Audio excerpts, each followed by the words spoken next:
Bienvenue sur ma chaîne YouTube. Pensez à mettre un pouce en l'air si vous aimez la vidéo. Et si vous êtes nouveau sur la chaîne, pensez à vous abonner et surtout, activez les notifications pour être averti dès qu'une nouvelle vidéo est mise sur la chaîne.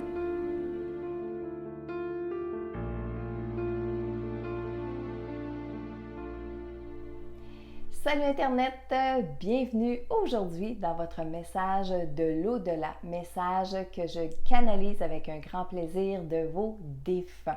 Alors aujourd'hui, le message est pour Nathalie Huppé de sa grand-maman Rita. Alors voici votre message, Nathalie. Bonjour ma Nathalie. Oui, nous avons fait ce que nous devions faire.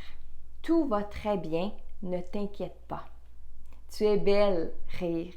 Plus que dans mes souvenirs, on ne se rappelle des choses que grâce à nos perceptions, à moins d'avoir vraiment quelque chose à comprendre. J'ai essayé de te joindre au téléphone souvent, mais tu ne répondais pas. Rire. Faut croire que je devais utiliser une autre méthode pour te parler. Lorsque j'ai essayé, je crois t'avoir traumatisé. Rire. Je me suis repris depuis le temps. On est avec vous, qu'est-ce que tu penses? On veille sur vous comme on peut. Qui penses-tu qui te donne des petits coups de pied au derrière quand tu as le goût de tout laisser tomber? Rire. C'est moi. Oui, on le voit, tout ce que tu fais pour cheminer dans ta vie et c'est beau. Tu es de plus en plus ouverte.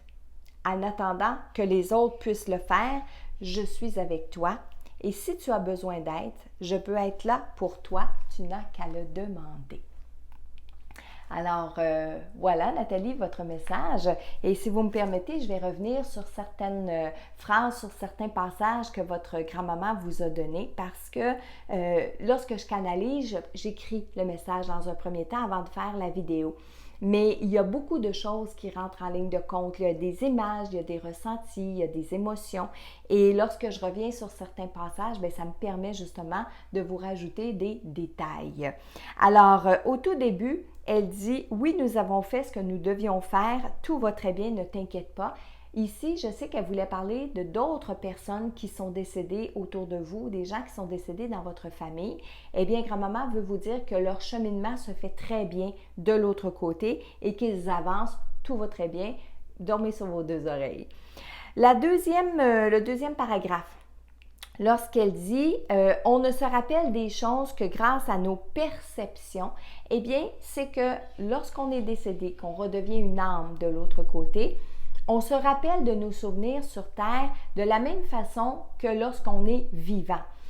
Parfois, certains détails sont plus nets, sont plus clairs, mais c'est toujours une question de perception. Et ça, il ne faut jamais perdre ça de vue parce que lorsque je vous transmets des messages des fois et que la personne décédée vous raconte un événement puis vous dites « ben non, voyons, ça n'a pas d'allure, ça se peut pas, c'est pas… » Mais c'est la perception de la personne décédée. Hein? Regardez, si vous passez une soirée avec des amis et qu'une semaine plus tard, vous racontez cette soirée-là aux amis qui étaient présents, il y a des amis qui vont dire « ben non, j'ai jamais dit ça, ça s'est pas passé comme ça ». Qu'est-ce qui fait qu'on a une opinion différente? Qu'est-ce qui fait qu'on a des souvenirs différents d'un même événement? Eh bien, c'est notre perception. Alors, Rita nous dit que lorsqu'on arrive de l'autre côté, à moins d'avoir vraiment quelque chose à comprendre d'une situation, on y va de nos perceptions. Lorsque c'est une situation vraiment précise à comprendre, on voit avec la perception de tout le monde présent. Alors, c'est là qu'on peut comprendre qu'est-ce qu'on est venu faire sur Terre, qu'on peut comprendre la relation qu'on avait avec d'autres personnes. Un peu plus loin, elle dit, Nathalie, qu'elle a essayé de vous joindre au téléphone, votre grand-maman.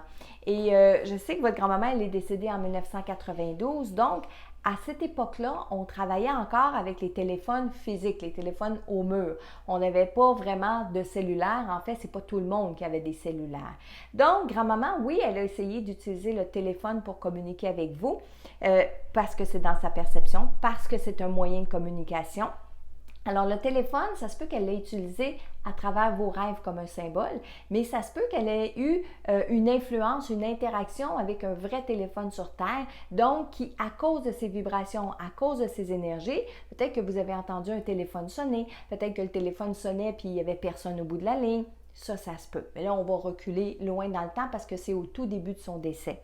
Par la suite, elle a essayé d'autres méthodes, dont une qui vous a peut-être traumatisé. C'est soit encore une fois dans vos rêves, soit tard le soir, lorsque vous étiez couché, une présence, sentir une présence, etc.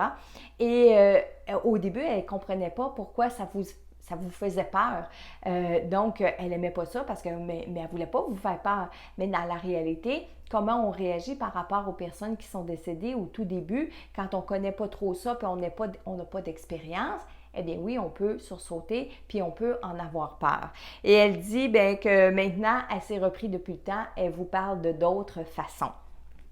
Plus loin, elle dit aussi qu'elle vous donne des petits coups de pied au derrière quand vous avez le goût de baisser les bras.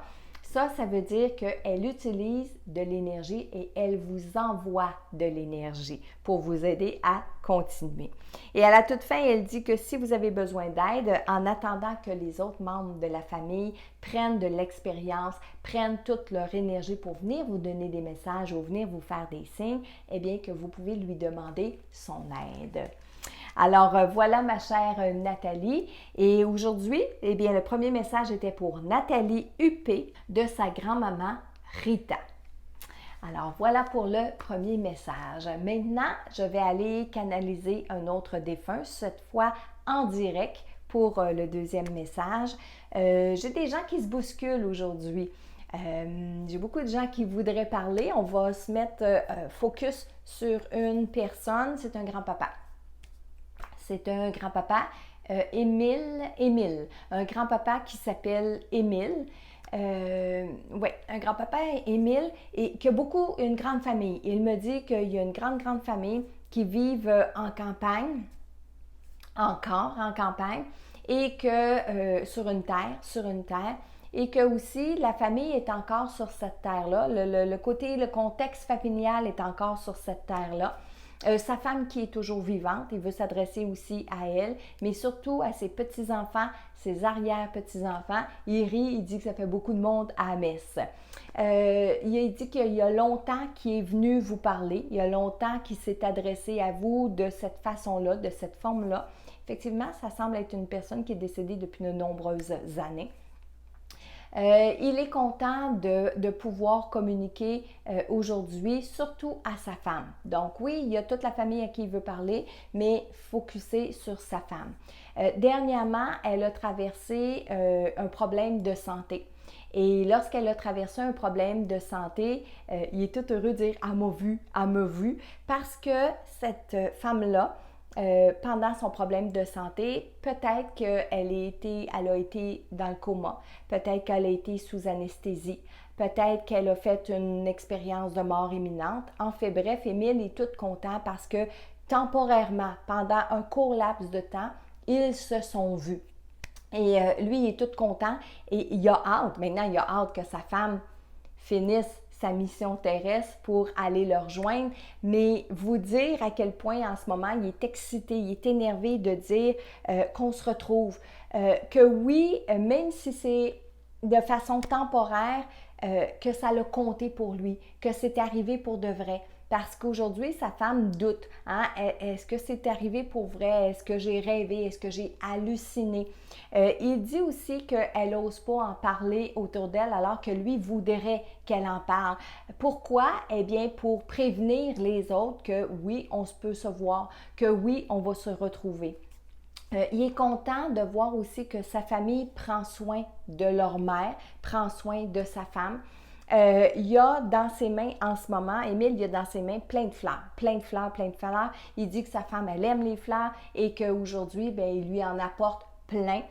Il veut aussi qu'elle se repose parce qu'il dit qu'elle a la tête dure, elle veut continuer de rester dans sa maison. Il dit qu'il l'approuve. Il l'approuve, mais il faut qu'elle ait de l'aide. Tu as besoin d'aide. Va chercher de l'aide. Puis, n'aie pas peur de demander cette aide-là. C'est ce qu'il voudrait dire à sa femme. il ne sait pas quand est-ce qu'elle va partir. Les défunts ne savent pas quand on va mourir. Il a beau vouloir, il a beau avoir hâte, il sait très bien que sa femme, elle a des choses à terminer ici avant de partir. Alors, il pense à ses enfants aussi parce qu'il ne veut pas que leur mère parte tout de suite. Ces enfants-là, ces petits-enfants-là, ils ont encore besoin d'elle. Il est content aussi parce que suite à cet épisode de santé-là, de problème de santé-là, il dit qu'elle est revenue sur pied, plus forte que jamais et encore une fois, plus décidée que jamais à rester dans sa maison. Alors que certains de ses enfants la voyaient déjà morte, se voyaient déjà en train de préparer toutes ces choses, lui, il est bien content qu'elle ait repris du poil de la bête et qu'elle soit revenue à la maison. Mais il veut répéter à sa femme d'aller chercher de l'aide parce que c'est ça qui va l'aider à passer au travers et il est là avec son doigt. Si tu veux rester à la maison le plus longtemps possible, fais-toi aider, fais-toi aider. Il me montre sa femme qui fait encore la cuisine, qui fait encore, vous savez, là, quand arrive l'automne, on prend tous les légumes puis on fait des cannes, là, je me souviens pas le mot, là, comment on le dit, là, mais qui fait des cannes dans son jardin. Elle a même un jardin, etc. Et il dit qu'elle cultive ses légumes. Il est très fier d'elle. Il est très fier de sa femme. Sa femme qui ne veut pas faire rentrer la technologie à la maison, qui est encore dans l'ancienne méthode, eh bien, je peux vous dire, ma chère, que votre Émile est très fier de vous.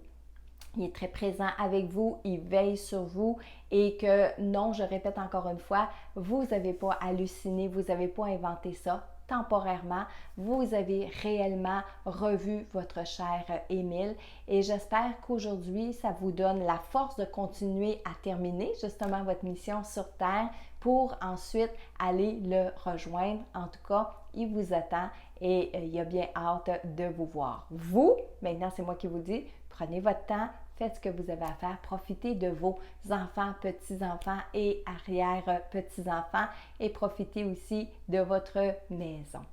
Alors, voilà le deuxième message aujourd'hui qui s'adresse surtout à la femme de Émile. Et j'espère que le message va se rendre jusqu'à elle. Je compte sur vous pour partager la vidéo. Et moi, je veux vous dire un grand merci d'écrire tous les commentaires que vous m'écrivez sur les vidéos que je vous tourne. Et ça me fait énormément plaisir, ça me fait du bien aussi. Et eh bien, encore une fois, je vous dis à bientôt pour un autre message de vos défunts.